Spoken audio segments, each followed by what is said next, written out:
Hey guys. Hey TikTok besties.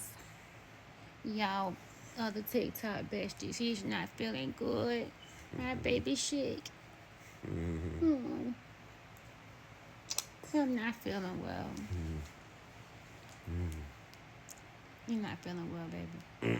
Coughing. What was you just singing? Sing to me again when you saying, What's on? Just yeah, the Rick James song. What sing it? Super Freak. Yes. Actually, I had the Temptation.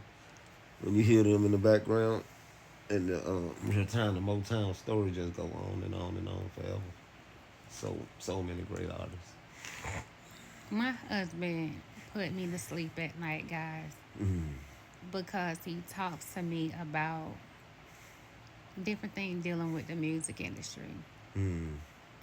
If y'all are from Atlanta, if anybody from Atlanta or have lived in Atlanta, back in what 20 when was it y'all put out 20? 12 20, 2000, between 2004 and 2005.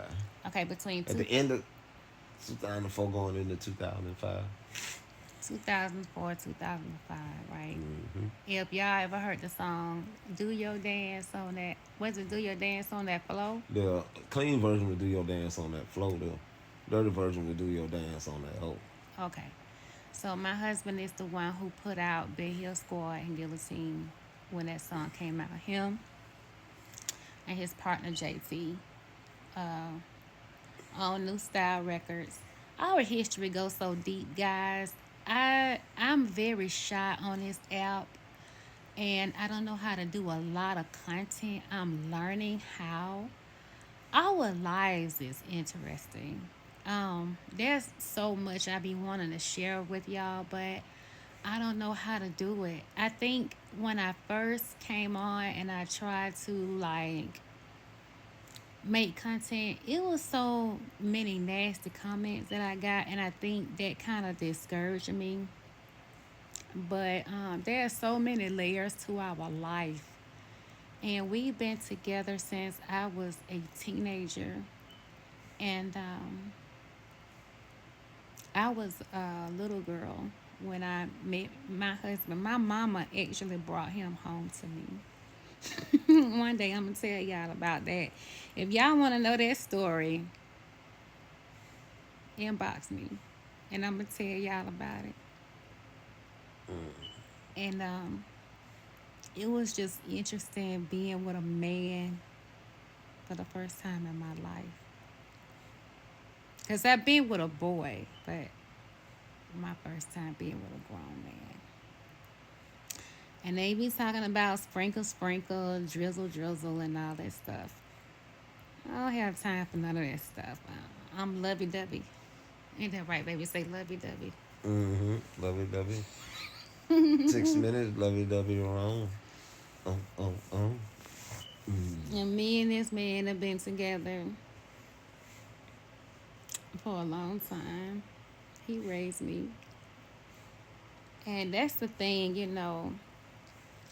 people try to give you relationship advice, and the way I see it is like this.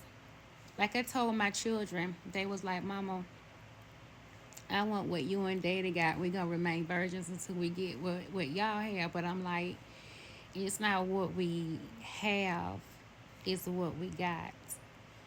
And everybody don't want to do what they got to do in order to have a great relationship. So that ship, you can have a ship, but depends on what you put on that ship. And I tell them all the time, I'm like, you guys are too worried about what love is. You need to be more concerned about what love is not. You know what love is. You just need to know what love is not. Love is not pain. Love is not cheating. Cheating is one of the most deceptive. What they call it? What is deceptive? Is that the word? Yeah, I guess. Deceitful. It's so deceitful because you can't get on with life. You can't move forward. You're gonna constantly worry about what that person is doing behind your back.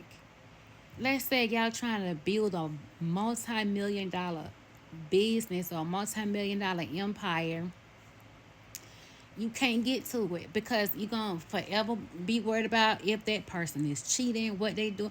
That's the worst kind of feeling in the world, to where when you turn your back, the person you love the most, that you think you love the most, you can't trust them. That and then you sleeping next to him every night. I experienced that early on in my life when I was, the little puppy love stage. But puppy love hurt too. I don't care what nobody say. Puppy love, it stings, and that kind of stuff. It just messes you up. And I thank God that it didn't destroy me to the point to where I didn't trust again. But when I did trust again, I thank God it was a man that came in my life, and a man that wanted me for me. And with all my flaws, I was young and didn't know nothing. And he worked at the bank. He pretty much had his life together. Thank you, babe. Babe, you had your Hmm. life together, didn't Yeah, you're talking about. Yeah, you're talking about. Well, at least that enough to push us forward. I was stable enough to push us forward. I was my own wreck, but it was a different kind of wreck. We had two great. We had absolute needs that met each other that we were not conscious of because we were both so young. I still was a very young person for the amount of responsibility I had. Talking about 21, 22 years old, you? Mm-hmm. and being strong, being the most financial stable person in my family, and all of these different entities, and having to graduate from school and going straight to work, going into the working world under the circumstances. So it was very.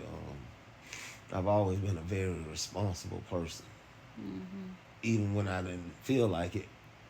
The position I was in forced it, but it allowed me greater freedoms later in life. Mm-hmm.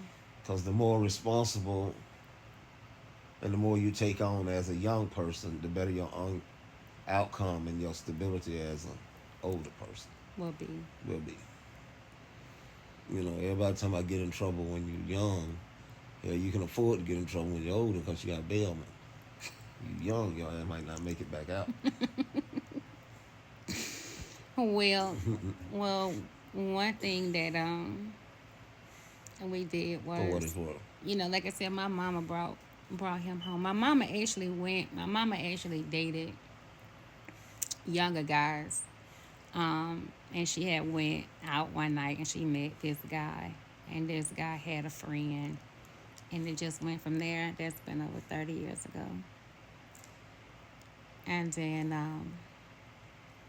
I was blessed to meet the love of my life. And what I had to understand is that, people say you got to bring this to the table, bring that to the table. There ain't no damn table. F a table. Do you know what it take to have a relationship? It take more than a table. It take more than a couch. It take more than a sink. It takes so much more than that.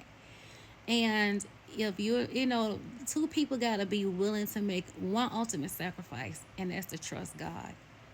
And the second thing, everything else will come to you.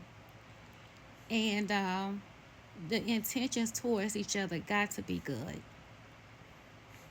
If the intentions towards each other ain't good, then it ain't no good in the first place. So I ain't mean to get too deep, guys. I just wanted to tell y'all there's so many layers to our life, so many things I be wanting to share. I be afraid to do it, but I will, a little by little. But Mm. I'm laying right here on my baby. I'm gonna give him a asthma treatment in a minute. I just gave him some elderberry and stuff, and I'm gonna make him a tea. And I put herbs in it, and give him a hot bath and change his nasty shirt he got on. But yeah, have a good night. I just want to try to know my baby's sick. I'm not feeling well. I'm gonna Mm. take care of him. Y'all know I am. I have done it for over 30 years. God bless y'all. Have a good night. Bye.